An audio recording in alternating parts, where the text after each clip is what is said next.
बिस्मिल्लाहिर्रहमानिर्रहीम। अस्सलाम वालेकुम डियर स्टूडेंट्स। हमने चैप्टर 5 सेक्शन डी स्टार्ट किया हुआ है और उसमें हमारा जो नॉलेज 5.2 उसका ये लेक्चर 2 है। इसके बारे में हमने डिस्कशन की थी कि न्यूटन सेकंड लॉ को मोमेंटम की शक्ल में भी लिखा जा सकता है और मोमेंटम की शक्ल में लिखने के लिए हमने बात की थी कि जो रेट ऑफ चेंज ऑफ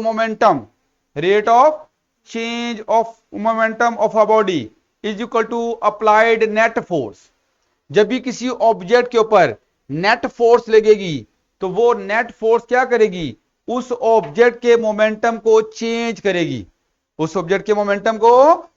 करेगी, और इस चेंज इन मोमेंटम को, जिसे मैंने डेल्टा पी लिखा है, इसे आप final momentum minus initial momentum लिख सकते हो, डिवाइडेड बाय जो डेल्टा टी है उसे आप T2 माइनस T1 लिख सकते हो, 2 टाइम्स का डिफरेंस। ये हमारी नेट फोर्स है बेटा, ठीक हो गया। और जो P2 है उसे आप एक्सप्रेस कर सकते हो mv2 यहां पे फाइनल वेलोसिटी है, और फाइनल वेलोसिटी को मैस के साथ अगर मल्टीप्लाई करोगे तो क्या आएगा बेटा? हाँ जी, मैस को फाइनल वेलोसिटी के साथ मल्टीप्लाई करो, क्या बनता है? Final momentum. तो इसका मतलब है कि P2 हमारा फाइनल मोमेंटम है, उसे mv2 लिखा जा सकता है। ऐसे ही P1 इनिशियल मोमेंटम है। बताओ मोहम्मद, हम इसको कैसे लिखेंगे? मैस को किसके साथ मल्टीप्लाई करेंगे? इनिशियल वेलोसिटी के साथ। बेटा मैस और वेलोसिटी का जो प्रोडक्ट है वो किसके बराबर होता है? वो मोमेंटम के इक्वल होता है। और अगर आपकी वेलोसिटी फाइनल होगी मोमेंटम भी फाइनल होगा, अगर वेलोसिटी इनिशियल होगी तो मोमेंटम भी इनिशियल होगा। तो ये फाइनल मोमेंटम हो गया, ये इनिशियल मोमेंटम है, और इन दोनों का डिफरेंस आपका चेंज इन मोमेंटम बनेगा, जिस मैंने यहां पे डेल्टा पी लिखा है, divided by T2 minus T1। तो इसको हम कहते हैं Newton second law in terms of momentum. और लास्ट टाइम मैंने ये प्रूफ कर दिया था कि जो F is equal to delta P over delta T है, ये एग्जैक्टली किसके बराबर है? F is equal to M A के बराबर है। दोनों की इक्विवेलेंस को प्रूफ किया था, दोनों को बराबर प्रूफ कर दिया था। फिर उसके बाद मैंने एक और बात भी की थी कि ये दोनों रिलेशन हैं, F is equal to delta P over delta T और F is equal to M A, इन दोनों में से मोर जनरल रिलेशन कौन सा है? बताओ जरा बेटा, मोर जनरल रिलेशन कौन सा है? F is equal to M A या F is equal to delta P over delta T? जी मेरे बच्चों, हाँ जी, delta P over delta T is a more general form. ये हर तरह की हालत में, हर तरह की सिचुएशन में अप्लाई किया जा सकता है। हर तरह की सिचुएशन का मतलब क्या है? नॉर्मली जो डेली लाइफ में आप बातें करते हो उसमें क्या होता है, आप कहते हो कि हम जब फोर्स लगाते हैं तो वहां पे मैस में तो कोई तब्दीली नहीं आती। किस में तब्दीली आती है? वेलोसिटी में। तो अगर सिर्फ वेलोसिटी में तब्दीली आ रही हो, मैस को कांस्टेंट लिया जाए, तो हम कौन सा रिलेशन यूज करते हैं? F is equal to M में।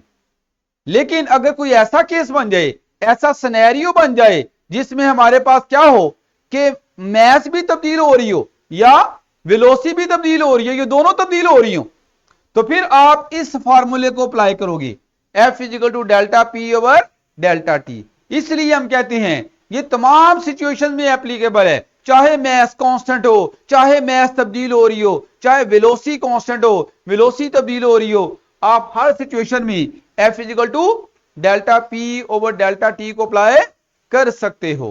तो इसकी एग्जांपल भी दी थी मैंने, याद है क्या एग्जांपल थी? रॉकेट मोशन की। मैंने आपको बताया था कि रॉकेट की जो टोटल मैस होती है उसमें 80% फ्यूल होता है। इतना ज्यादा फ्यूल क्यों लेके जाते हैं? उसकी वजह है कि बहुत ज्यादा हाइट पे रॉकेट को लेके जाना होता है, तो बहुत ज्यादा फ्यूल चाहिए होता है, ठीक है। इसलिए उसमें 80%, उसकी टोटल मैस में 80% क्या होता है? फ्यूल होता है। और फ्यूल ने तो बर्न हो रहा होता है, और अगर फ्यूल बर्न होगा तो वो कंज्यूम होता जाएगा। तो इस तरह से फ्यूल अगर खत्म होता जा रहा है तो रॉकेट की मैस में अगर 80% फ्यूल है तो रॉकेट की मैस कम होती जाएगी। तो उस सिचुएशन में जहां पे मैस में कमी आ रही है, मैस चेंज हो रहा है, वेलोसिटी भी चेंज होती है, वहां पे रॉकेट की वेलोसिटी भी चेंज होती है। तो ये दोनों चीजें वहां पे चेंज हो रही होती हैं। तो वहां पे रॉकेट की मोशन को बयान करने के लिए आप F is equal to delta P over delta T का यूज करोगे। इसका यूज करोगे F is equal to delta P over delta T. लेकिन डेल्टा पी किसके बराबर होगा? वो final momentum minus initial momentum होगा। ठीक हो गया बेटा? तो लेकिन वहां पे अगर ये दोनों चीजें चेंज हो रही होंगी तो फिर इसके साथ आप M2 लगा लो, इसके साथ आप M1 लगा सकते हो, क्योंकि मैस अगर तब्दील हो रही है तो ये दो चीजें भी क्या हो सकती हैं? चेंज हो सकती हैं। इसको M2 कर लो, M2 भी चेंज हो रहा है, यानी मैस भी चेंज हो रही है, वेलोसिटी भी चेंज हो रही है। इन दोनों के साथ मैंने 2 2 और 1 1 लगा दिया। ये फाइनल मोमेंटम हो गया जब मैस M2 वेलोसिटी V2। ये इनिशियल मोमेंटम हो गया जब मैस M1 वेलोसिटी V1। तो खैर ये हमने न्यूटन सेकंड लॉ जो है इसको लास्ट टाइम डिस्कस किया था, उसको मैंने थोड़ी कुछ बातें रह गई थी वो मैंने आपको बताई। अब असल मकसद क्या है? हमने इस फार्मूले को यूज करना है। क्या करना है? इस फार्मूले को यूज करना है। और न्यूमेरिकल प्रॉब्लम में, जैसे कि यहां पे एक न्यूमेरिकल प्रॉब्लम आपको दी गई है, ए 500 कार्ट, यानी हमारे पास यहां पे mass of the cart given है। कितना है? 500 ग्राम। 500 ग्राम ऑफ अ कार्ट। इसको किलोग्राम में चेंज करना हो तो क्या करेंगे बेटा, बता सकते हो? 500 को 1000 से डिवाइड करोगे ना तो फिर ये किलोग्राम बनेंगे। फिर ये क्या बनेंगे? किलोग्राम बनेंगे। और ये किलोग्राम कितने बनेंगे? ये 0.5 किलोग्राम बन जाएगा। ये हमारे पास मैस आ गई। अच्छा, इनिशियली ये एट रेस्ट है, इसका मतलब इसकी इनिशियल वेलोसिटी यहां पे 0 है। उसे V1 कह लो या VI कह लो, कोई फर्क नहीं पड़ता, वो सिंबल है। तो VI की वैल्यू मैं यहां पे 0 ले रहा हूं। फिर एक्सपीरियंस इज नेट फोर्स, इस पे फोर्स लग रही है। कितनी लग रही है बेटा? हाँ जी बेटा, 2 न्यूटन।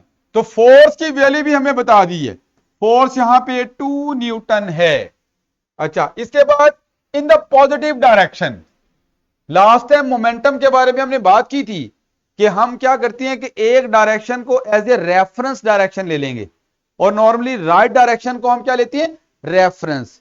और रेफरेंस डायरेक्शन को हमेशा क्या लेंगे? पॉजिटिव। अगर तो किसी बॉडी का मोमेंटम राइट साइड पे होगा तो हम उस मोमेंटम को पॉजिटिव लेंगे। क्या लेंगे? मोमेंटम एक वेक्टर है तो उसकी डायरेक्शन को भी देखना पड़ता है। तो डायरेक्शन के लिए हम यहां पे पॉजिटिव या नेगेटिव साइन लगा देते हैं। अगर राइटवर्ड मोमेंटम होगा तो उसे पॉजिटिव लेंगे, और अगर लेफ्टवर्ड मोमेंटम होगा, डायरेक्शन रिवर्स हो गई, तो फिर आप क्या लोगे? इसको नेगेटिव लोगे। ठीक है? Rightward direction MV, leftward direction -MV। क्या लेंगे? -MV। खैर, इसके आगे क्या लिखा है? What is the final velocity. हमने फाइनल वेलोसिटी निकालनी है कार्ड की, VF निकालना है। तो बेटा हमने यूज करना है Newton second law in terms of momentum. तो बेटा इसको मैं लिख रहा हूं F is equal to delta P over delta T। और डेल्टा P को लिखा जा सकता है final momentum minus initial momentum. यहां पे चूंकि मैस तब्दील नहीं हो रही, क्या तब्दील हो रही? सिर्फ वेलोसिटी तब्दील हो रही है, इसलिए मैं सिर्फ वेलोसिटी को डिफरेंट ले रहा हूं। और टाइम नीचे डेल्टा T लिख लो। हमें टाइम गिवन है यहां पे, हाँ जी, टाइम भी गिवन है। कितने टाइम में ये चेंज आई है? ये टाइम 5 सेकेंड है।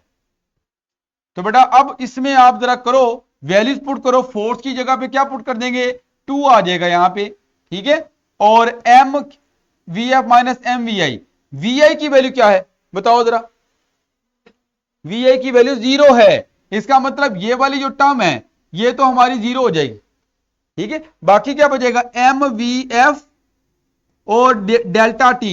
डेल्टा T की वैल्यू कितनी है? 5 सेकेंड है। इसकी जगह पे 5 लिख लेते हैं। अब मैं क्रॉस मल्टीप्लीकेशन अगर करूंगा तो 5 इंटू 2 10 हो जाएगा। तो 10 इज इक्वल टू MVF। इधर से मैं VF की वैल्यू निकालूं तो ये हो जाएगा 10 ओवर M। और M कितना गिवन है हमें? M हमें गिवन है 0.5 kg, 0.5 किलोग्राम। आपको पता है 0.5 का मतलब हाफ होता है। 0.5 को लिख सकते हो 5 ओवर 10, लिख सकते हो ना? इसको जरा कैंसिल करो 5 को कैंसिल करोगे नीचे 2 आ गया ना, तो ये 1/2 के बराबर है। ये किसके बराबर है?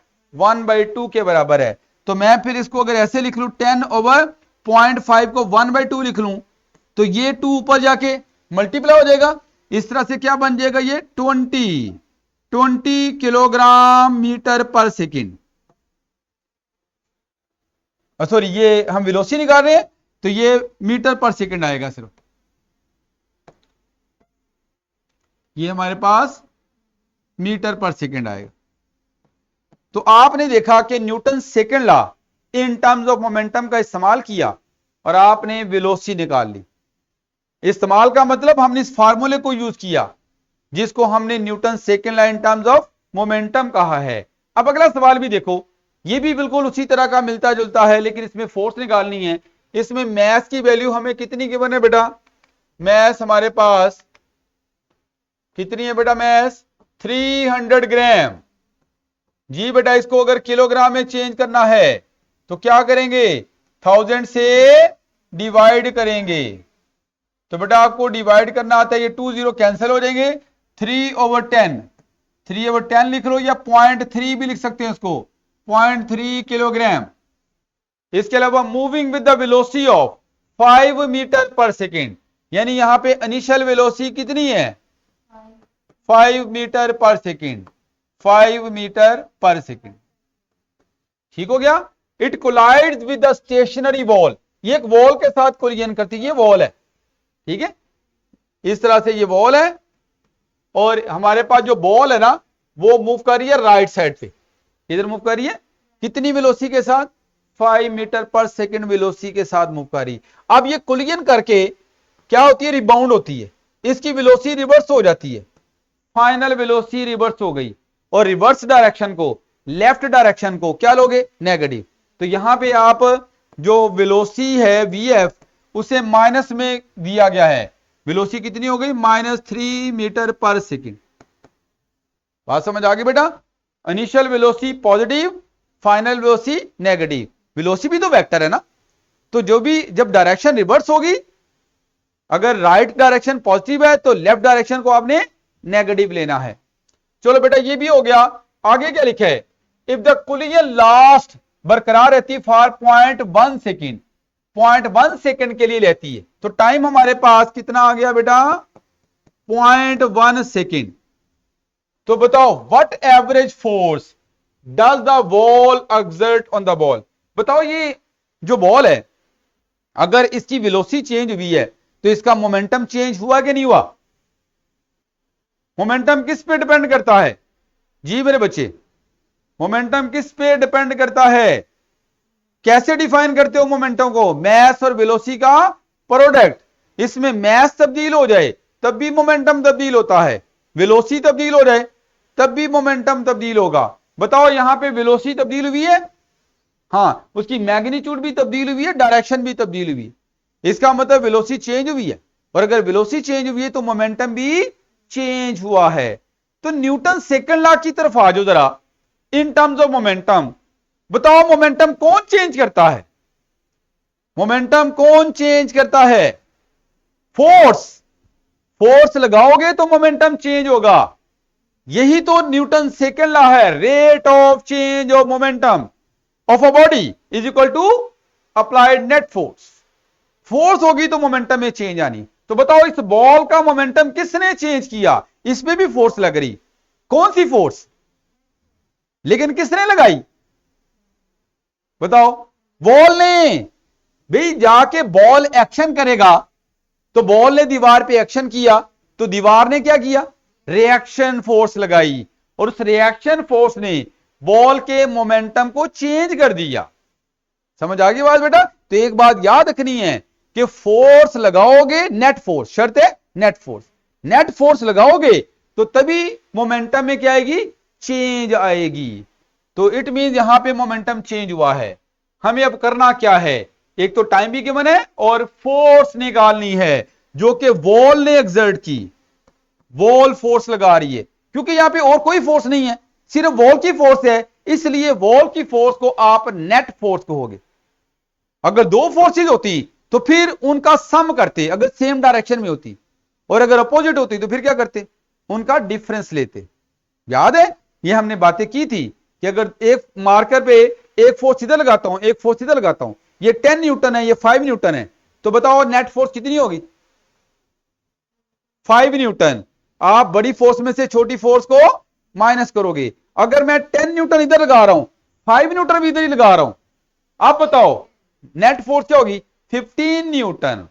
तो जब फोर्सेस सेम डायरेक्शन में होती हैं तो एडअप होती हैं, और जब ऑपोजिट डायरेक्शन में होती हैं तो फिर उनका डिफरेंस लेके नेट फोर्स निकाली जाती है।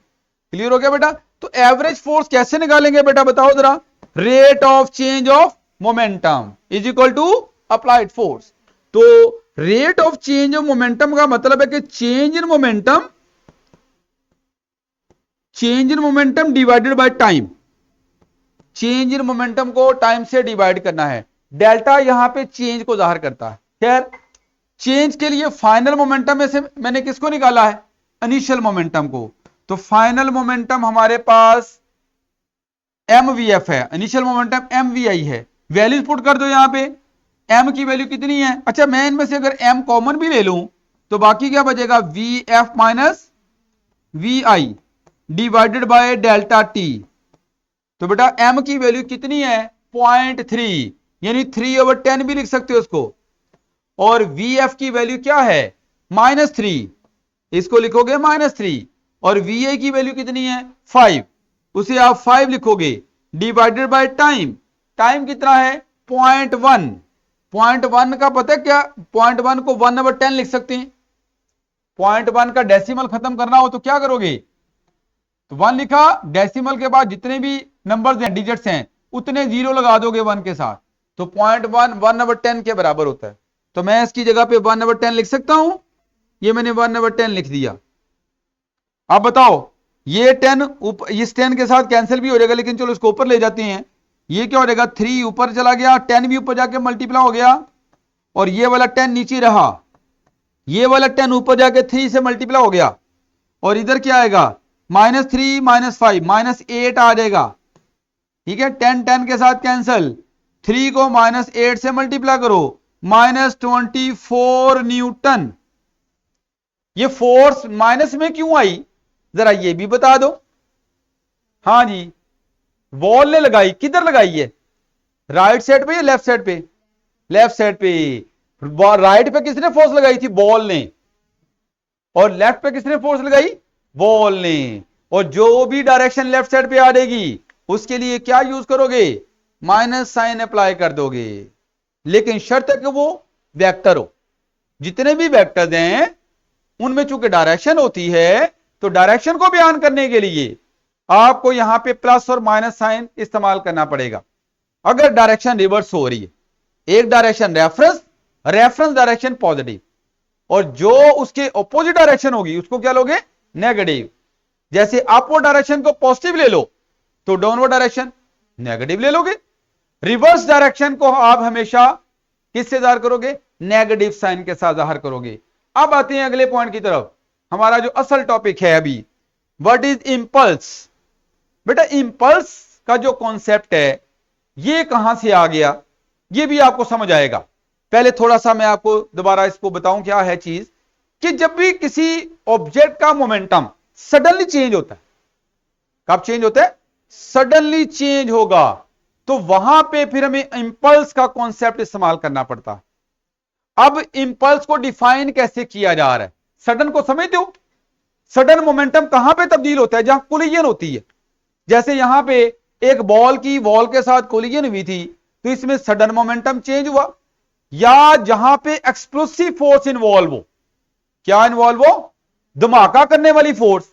जैसे आप एक पिस्टल से बुलेट को फायर करते हो, तो जो बुलेट है उसके ऊपर पिस्टल ने कौन सी फोर्स लगाई है? Explosive force. अगर एक बॉम्ब ब्लास्ट होता है तो वहां भी कौन सी फोर्स है? Explosive force. तो या एक रॉकेट जो है वो ऊपर की तरफ जाता है, वहां भी कौन सी फोर्स इन्वॉल्व है? एक्सप्लोसिव। तो जहां भी एक्सप्लोसिव फोर्स इन्वॉल्व होगी वहां पे आप क्या करोगे? वहां पे आप सडन मोमेंटम में चेंज आएगी, और फिर उस वक्त इंपल्स की बातें की जाएंगी। तो मैं अभी इंपल्स को डिफाइन कर रहा हूं।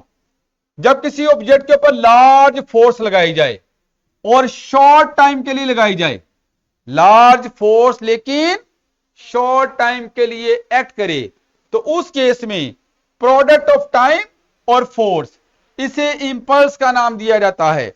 फोर्स और टाइम का जो प्रोडक्ट है उसे क्या नाम दोगे आप? इंपल्स कहा जाएगा। और इंपल्स को आप आई से जाहिर करते हो, और ये एक वेक्टर है, क्योंकि ये कैसे हासिल हो रही है? फोर्स को टाइम से मल्टीप्लाई कर रहे हो, फोर्स को टाइम से मल्टीप्लाई कर रहे हो। बताओ फोर्स क्या है, स्केलर है या वेक्टर है? वेक्टर है। और टाइम स्केलर है। तो याद रखो, जब भी एक स्केलर वेक्टर के साथ मल्टीप्लाई होता है तो आंसर वेक्टर आता है। तो इसका मतलब फोर्स के साथ एक स्केलर मल्टीप्लाई हो रहा है तो आंसर एक वेक्टर आएगा, और वो वेक्टर हमारा इंपल्स है। Impulse is a vector quantity, इसके ऊपर एरो लगाया जा सकता है, because force is a vector quantity. ठीक है, जो डायरेक्शन फोर्स की होगी वही डायरेक्शन इंपल्स की होगी। जो डायरेक्शन फोर्स की होगी वही डायरेक्शन किसकी होगी? इंपल्स। ये बिल्कुल वैसे ही है जैसे मैस और वेलोसिटी का जो प्रोडक्ट है उसे क्या नाम देते हो? मोमेंटम। मैस एक स्केलर है, वेलोसिटी एक वेक्टर है। तो यहां भी एक स्केलर के साथ क्या मल्टीप्लाई हो रहा है? एक वेक्टर मल्टीप्लाई हो रहा है, तो आंसर क्या आएगा? वेक्टर। तो मोमेंटम एक वेक्टर होता है। मोमेंटम की डायरेक्शन वही होगी जो वेलोसिटी की होगी। जो दूसरी तरफ वेक्टर है ना एक, उसकी जो डायरेक्शन होगी वही आपके पास आंसर वेक्टर की होगी। यहां भी जो फोर्स की डायरेक्शन वही इंपल्स की डायरेक्शन। तो इंपल्स एक वेक्टर है और इसकी डायरेक्शन किस तरफ होती है? फोर्स की तरफ होती है। इसके यूनिट को भी देख लो, यूनिट भी हमेशा फार्मूले से निकाला जा सकता है। बताओ फोर्स का यूनिट क्या होता है? न्यूटन, और टाइम का सेकेंड। तो इस तरह से इंपल्स का यूनिट क्या बन गया? Newton into second. Newton into second. अच्छा, आप जानते हो इससे पहले भी आपने ये यूनिट कहीं पढ़ा था? न्यूटन इंटू सेकेंड किसका यूनिट पढ़ा था इससे पहले? वो भी जरा बता दो। मोमेंटम का। मैंने यहां पे ड्राइव भी किया था। हाँ, तो वो मैंने आपको मोमेंटम जब पढ़ाया था तो वहां पे ये न्यूटन इंटू सेकेंड बताया था। ये मोमेंटम का यूनिट भी होता है, इंपल्स का यूनिट भी है। ये ऑब्जेक्टिव भी आ सकता है। Impulse has the same unit as that of momentum. Impulse के यूनिट वही हैं जो मोमेंटम के होते हैं। जो किसके होते हैं? मोमेंटम के होते हैं। तो बेटा ये पॉइंट भी सीख लिया। अब आते हैं यहां पे कि जो इंपल्स है ना, इंपल्स, इसको ग्राफिकली भी निकाला जा सकता है। कैसे निकाला जा सकता है? ग्राफिकली भी कैलकुलेट किया जा सकता है। ग्राफ से इसको कैसे निकालेंगे? ग्राफ से निकालने के लिए हमें ग्राफ प्लॉट करना पड़ेगा दो क्वांटिटीज के दरमियान, फोर्स और टाइम के दरमियान। टाइम को एक्स एक्सिस के लॉन्ग, फोर्स को वाई एक्सिस के लॉन्ग लेके ग्राफ प्लॉट करेंगे। जैसे कि यहां पे ये ब्लू कलर की एक स्ट्रेट लाइन है, ये हमारा एफ टी ग्राफ है। क्या है? F T mean force time graph है। कौन सा ग्राफ है ये? फोर्स टाइम ग्राफ है। मैं अगर इस ग्राफ के अंदर एरिया निकाल लूं तो ये इंपल्स के बराबर होता है। ये किसके बराबर होता है? इंपल्स के बराबर होता है। तो इंपल्स को आप याद रखोगे, इसको लिखना हो, ग्राफिकली निकालना हो, तो हमें एरिया निकालना पड़ेगा। Area under the force time graph. Area under the force time graph. Force time graph के अंडर एरिया कैलकुलेट करोगे। तो बेटा यहां पे जरा मुझे बताओ, ये एरिया कैसा बन रहा है? ट्राइंगल ही बन रही, तो हमें ट्राइंगल का एरिया निकालना पड़ेगा। It mean in our case, in this case, in given graph में हमारे पास जो इंपल्स होगी वो एरिया ऑफ अ ट्राइंगल के बराबर होगी। एरिया ऑफ अ ट्राइंगल के बराबर होगी। एरिया ऑफ अ ट्राइंगल के बराबर हो। ठीक है, सिंपली ट्राइंगल का एरिया निकाल लो, हमारे पास क्या आ जाएगी? इंपल्स की वैल्यू आ जाएगी। अब असल जो मकसद है इंपल्स का, उसकी तरफ आते हैं। अच्छा, इस असल मकसद की तरफ बाद एक और प्रूफ है छोटा सा। इंपल्स जो है ना बेसिकली ये चेंज इन मोमेंटम के बराबर होता है। Impulse is equal to change in momentum. Change in momentum को क्या लिखा जा सकता है? Final momentum minus initial momentum. ठीक हो गया? तो नॉर्मली डेली लाइफ में जो केसेस लेते हैं उनमें मैथ तो फिक्स होती है। ज्यादातर मोमेंटम में जो तब्दीली आती है वो किसकी वजह से आती? वेलोसिटी में तब्दीली की वजह से आती। कुछ एक्सेप्शनल केसेस हैं, वो भी आपके लेवल की बातें नहीं है, इसलिए आपने अभी मैथ्स को फिक्स रखते हुए बातें डिस्कस करनी है। और ये जो हमारा फार्मूला बना है F equal to delta P over delta T, ये तमाम सिचुएशन में एप्लीकेबल है, चाहे मैथ्स कांस्टेंट हो, चाहे मैथ्स तब्दील हो रही हो, चाहे वेलोसिटी कांस्टेंट हो, चाहे वेलोसिटी तब्दील हो रही हो, हर केस में आप इस फार्मूले को अप्लाई कर सकते हो। तो फिलहाल यहां पे वेलोसिटी में तब्दीली की बातें कर रहे हैं। ये चीज क्या लिखी है बताओ जरा? mv2 क्या है? फाइनल मोमेंटम है। mv1 क्या है? इनिशियल मोमेंटम है। क्योंकि इसमें वेलोसिटी v2 है, v2 का मतलब फाइनल वेलोसिटी, इसको vf भी लिख सकते हैं, और v1 का मतलब इनिशियल वेलोसिटी, इसे vi भी लिख सकते हैं। खैर ये मैं इसको प्रूफ करता हूं। प्रूफ आसान सी एक ही लाइन में हो जाता है कि आपको पता है कि जो न्यूटन सेकेंड लॉ है इन टर्म्स ऑफ मोमेंटम, उसे आप क्या लिखते हो? Delta P over delta T, delta P over delta T. और डेल्टा पी को लिख सकते हो P2 minus P1 divided by delta T. और P2 को लिख सकते हो mv2 माइनस mv, P2 को mv2 लिख दिया और P1 को mv1 लिख दिया डिवाइडेड बाय डेल्टा टी। मेरी बात समझ आ रही है? लो बेटा, अब अगर डेल्टा टी इधर ले आए तो f इंटू डेल्टा टी इस तरफ ले आए, इधर क्या आ जाएगा? mv2 minus mv1। बताओ ये चीज क्या है? ये चेंज इन मोमेंटम है। ये क्या है? चेंज इन मोमेंटम है। ये क्या है? फोर्स और टाइम का जो प्रोडक्ट है उसे क्या कहते हैं? अभी मैंने पढ़ा है, फोर्स और टाइम का जो प्रोडक्ट है वो क्या होता है? इंपल्स होता है। वो क्या होता है? इंपल्स। इसका मतलब ये चीज किसके बराबर है?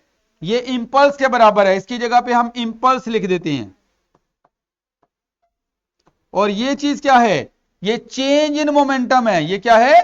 Change in momentum. चाहे इसको चेंज इन मोमेंटम लिख लो या जैसे लिखा इसी तरह से रहने दो, चेंज इन मोमेंटम।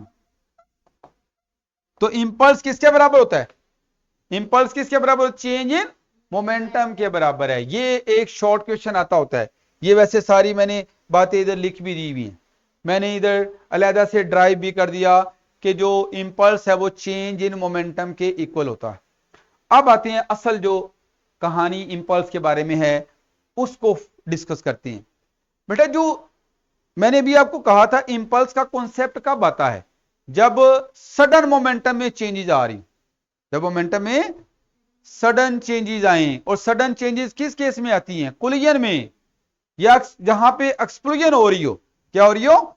एक्सप्लोजन, धमाका हो रहा हो, कोई धमाके वाली फोर्स हो कोई, ठीक है, या कोलिजन हो रही हो। कोलिजन में शॉर्ट टाइम के लिए फोर्स लगती है और लार्ज फोर्स लग रही होती है। तो हमने इंपल्स की डेफिनेशन भी ये की थी, जब किसी ऑब्जेक्ट पे लार्ज फोर्स लगे और शॉर्ट टाइम के लिए लगे, तो उस वक्त फोर्स और टाइम का जो प्रोडक्ट है उसे क्या कहते हैं? इंपल्स कहते हैं। एक्चुअली हम कहते हैं कि जो बहुत सारे ऐसे केसेस हैं जहां पे मोमेंटम की जो चेंज है, मोमेंटम की चेंज किसके बराबर है? अभी पीछे पढ़ा हमने, किसके बराबर है? इंपल्स के बराबर। बहुत सारे ऐसे केसेस हैं जहां पे हम इंपल्स को सेम ले रहे होते हैं, इंपल्स सेम होती है, मोमेंटम का चेंज अगर सेम हो, इंपल्स सेम हो, तो फिर उस केस में फोर्स और टाइम के दरमियान एक रिलेशन बन जाता है। फोर्स और टाइम के दरमियान एक रिलेशन बनाया जा सकता है, वो मैं भी आपको बताता हूं। यहां पे आप जरा देखें कि मैंने लिखा था force is equal to change in momentum over time, ऐसे लिखे ना। अब आप मुझे बताओ कि चेंज इन मोमेंटम इंपल्स के बराबर भी है। किसके बराबर है? इसकी जगह पे मैं इंपल्स भी लिख सकता हूं, इंपल्स ओवर टाइम। टाइम को चलो डेल्टा टी लिख लेते हैं। क्लियर है? अगर हमारे पास इंपल्स कांस्टेंट हो या चेंज इन मोमेंटम कांस्टेंट हो, अगर क्या चीज कांस्टेंट हो, इंपल्स या चेंज इन मोमेंटम कांस्टेंट हो, तो बताओ उस केस में इसको तो ले लिया कांस्टेंट, तो एफ एज इट इज आ गया, इधर मैंने ऊपर लिख लिया इसको कांस्टेंट और नीचे टाइम आ गया। लिख सकते हैं ऐसे, मैंने इंपल्स या चेंज इन मोमेंटम की जगह पे क्या लिख दिया, कांस्टेंट। अच्छा, ये कांस्टेंट जब आपने पढ़ा होगा, प्रोपोर्शनलिटी साइन को जब इक्वलिटी में चेंज करती हैं तो क्या करती हैं, एक कांस्टेंट लगाते हैं। जैसे acceleration is directly proportional to F over M था, तो हमने जब ये प्रोपोर्शनलिटी साइन को किस में चेंज किया था, इक्वलिटी में, तो हमें क्या करना पड़ा था, एक कांस्टेंट लगाना पड़ा था। जब भी साइन ऑफ प्रोपोर्शनलिटी इक्वलिटी में चेंज होता है तो वहां पे एक कांस्टेंट प्लेस करना पड़ता है। और इसका उलट क्या होता है कि अगर कांस्टेंट और इक्वलिटी को खत्म कर दें तो इसको किस में कन्वर्ट किया जा सकता है, प्रोपोर्शनलिटी साइन में। किस में, तो यहां से मुझे बताओ कि हमारे पास जो फोर्स है वो टाइम के साथ कैसा रिलेशन बन गया, उसका इनवर्स रिलेशन बन गया। कैसा रिलेशन बन गया, इनवर्स रिलेशन बन गया। क्या मतलब है इसका, ये टाइम कौन सा टाइम है, ये कोलिजन टाइम है। टाइम ऑफ इंपैक्ट भी कहते हो, क्या कहते हो, time of impact, time of explosive force या टाइम ऑफ कोलिजन कह लो। तो अगर कहीं पे कोलिजन होती है और उस कोलिजन में ये जो टाइम ऑफ इंपैक्ट है या टाइम ऑफ कोलिजन है, अगर ये बढ़ा दिया जाए, क्या कर दिया जाए, बढ़ा दिया जाए, तो उस केस में फोर्स क्या हो जाएगी, कम हो जाएगी। जब टाइम बढ़ेगा तो फोर्स में कमी आ जाएगी, टाइम अगर कम होगा तो फोर्स ज्यादा होगी। इसकी एक बेस्ट एग्जांपल जरा देखो कि हमारे पास यहां पे ये एक ट्रक है, ठीक है, और ये ट्रक जो है वो एक रेत के मट्टी के ढेर में से गुजर रहा है। तो बताओ जब ये टकराएगा इसके साथ तो ये जो रेत का जो भी ढेर है ये इसके ऊपर फोर्स लगाएगा। और इधर अगर एक वॉल है और वॉल के साथ भी जाके ये कोलिजन करता है तो यहां भी वॉल भी इस पे फोर्स लगाएगी। बताओ कौन ज्यादा फोर्स लगाएगा ट्रक पे, वॉल।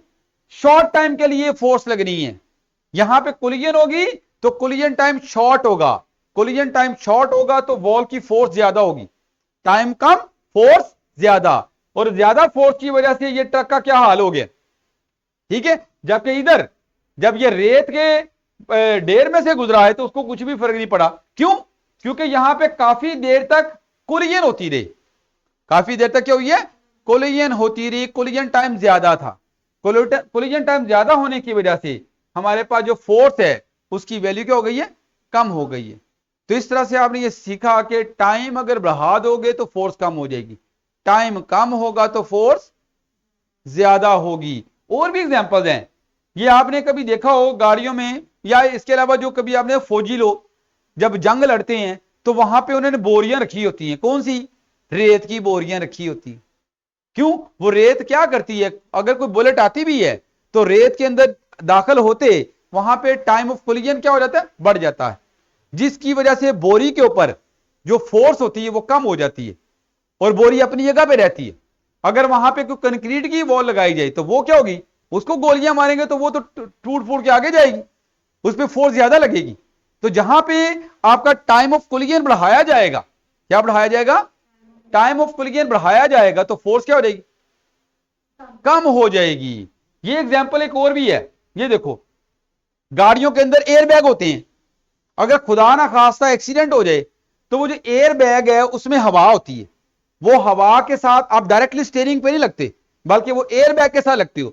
एयर बैग क्या करता है, टाइम ऑफ कोलिजन को बढ़ा देता है, टाइम ऑफ कोलिजन को बढ़ा देता है। टाइम ऑफ कोलिजन बढ़ने से एवरेज फोर्स कम हो जाएगी और चोट कम आती है, इंजरी कम होती है। एक प्लेयर है जब कैच पकड़ता है तो आपने देखा होगा कैच पकड़ते हुए वो अपने हाथों को पीछे लेके आता है, कभी देखा कि अपने हाथों को वहीं पे रख के कैच को पकड़े, कभी नहीं देखा। अगर वो ऐसा करेगा ना तो उसके हाथों को चोट ज्यादा लगेगी। क्यों ज्यादा लगेगी, क्योंकि टाइम ऑफ कोलिजन कम हो जाएगा, उसने हाथ पीछे नहीं किए। लेकिन अगर वो हाथों को पीछे करे तो इसका मतलब क्या कर रहा है, कोलिजन के टाइम को बढ़ा रहा है। कोलिजन के टाइम को बढ़ा रहे हैं, तो कोलिजन के टाइम को बढ़ाने से फोर्स क्या हो जाएगी, कम हो जाती है, हाथों को चोट कम आती है। हेलमेट होता है, हेलमेट, हेलमेट के अंदर भी ऐसे ही है, वो अंदर फोम की पैडिंग होती है, खुदा ना खास्ता अगर गिर जाए तो क्या होता है, वो फोम की पैडिंग टाइम ऑफ कोलिजन को क्या कर देती है, बढ़ा देती है। तो टाइम ऑफ कोलिजन बढ़ेगा तो एवरेज फोर्स कम हो जाएगी, चोट कम आएगी। क्या चीज आएगी, चोट कम लगेगी, फोर्स कम हो जाएगी। इस चीज को आप एक सिमुलेशन से भी देख सकते हो। जरा सिमुलेशन खोलिएगा सर।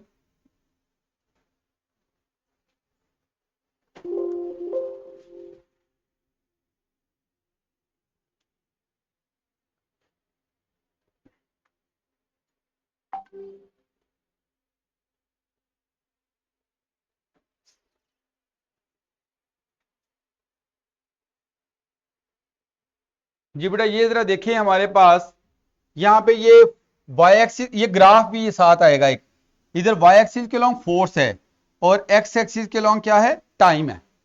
ठीक है, तो अभी एक बॉल इसने एक गर्ल ने पकड़ा हुआ है, अगर मैं इसको देखो ये सॉफ्ट बॉल है, इधर करूंगा सॉफ्ट है, इधर करूंगा तो हार्ड बॉल है। सॉफ्ट बॉल का मतलब उसमें लचक होगी, जब वो इस फ्लोर के साथ कोलिजन करेगा तो जो जिसमें लचक होगी वो कोलिजन का टाइम क्या होगा, ज्यादा या कम, ज्यादा होगा। तो अभी जरा चेक करते हैं कि यहां पे हमारे पास जो कोलिजन टाइम है यहां पे ज्यादा होगा, तो इस ग्राफ की जो हाइट है वो बढ़ती है कम होती है। अभी चेक करते हैं, मैं इसको स्टार्ट करता हूं, ये भी आप चेक करोगे।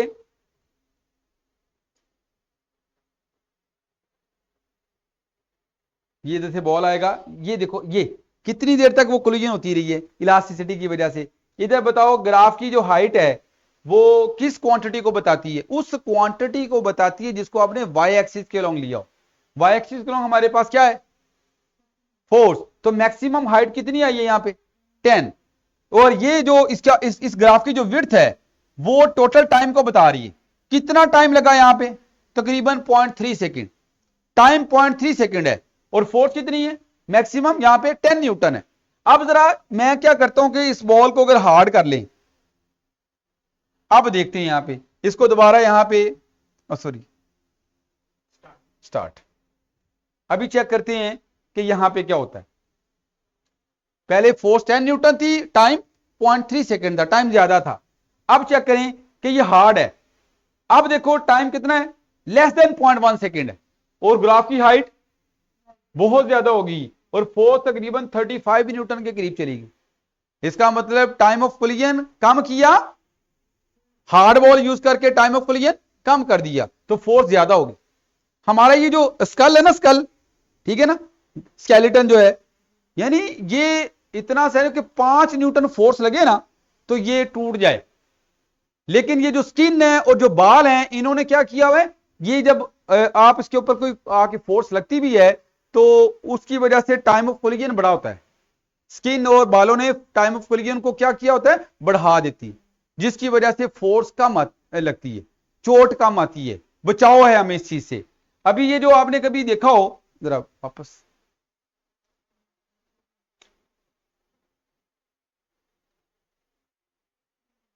जी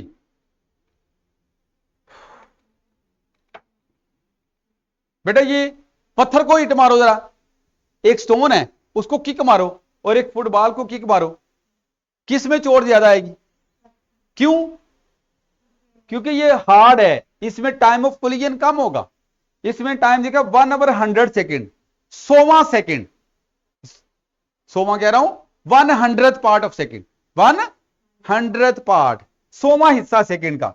इधर टाइम ऑफ कोलिजन कम है इसलिए फोर्स ज्यादा होगी, पांव को चोट ज्यादा है। इधर फुटबॉल को किक मारो, यहां पे आपका जो टाइम है कितना है, 1 सेकंड का 10वां हिस्सा, 1 सेकंड का 10वां हिस्सा, तो इसका मतलब यहां पे टाइम बढ़ गया, यहां पे टाइम कम था, 1 सेकंड का 100वां हिस्सा, इधर 1 सेकंड का 10वां हिस्सा, तो यहां पे टाइम बढ़ गया, तो फोर्स क्या हो जाएगी, कम होगी, चोट कम आएगी। आपने कभी ये बॉक्सर जो होते हैं, बॉक्सिंग करते हैं जो, इन्होंने अपने अंदर दांतों के ऊपर वो एक जा सा चढ़ाया होता है, वो किस लिए होता है, ताकि अगर कोई इनको मुक्का लगे तो उनका टाइम ऑफ कोलिजन बढ़ जाए, तो उस टाइम ऑफ कोलिजन के बढ़ने की वजह से इनको चोट कम आए। ये देखो ये वाला जो केस है इसमें हमारे पास वो इसने अंदर जबड़े के अंदर जाल नहीं रखा हुआ, वो पार्ट वो जो प्लास्टिक सी चीज होती है जो टीथ को बचाने के लिए होती है वो नहीं रखी। तो इधर क्या है, टाइम कम हुआ और फोर्स ज्यादा। और इधर इधर हमारे पास उसने जहाज के अंदर वो पूरी चीज रखी हुई है जिससे वो जो टाइम ऑफ कोलिजन बढ़ जाता है। तो यहां पे आप देखो कि यहां पे टाइम बढ़ गया और फोर्स फोर्स को छोटा करके लिखा हुआ है। बात समझ आ गई बेटा? तो खैर ये इस तरह से एक बड़ी अहम चीज आपने सीखी इंपल्स के हवाले से। ठीक है, तो इंपल्स एक ऐसा फैक्टर है जो आपको यहां पे डेली लाइफ में बहुत सारे जो फिनोमेना हैं उनके बारे में एक्सप्लेनेशन दे रहा है। तो ये बेटा हमारा आज का लेक्चर था और इसको हमने कंप्लीट किया। बाकी इंशाल्लाह नेक्स्ट टाइम देखेंगे। Thank you very much.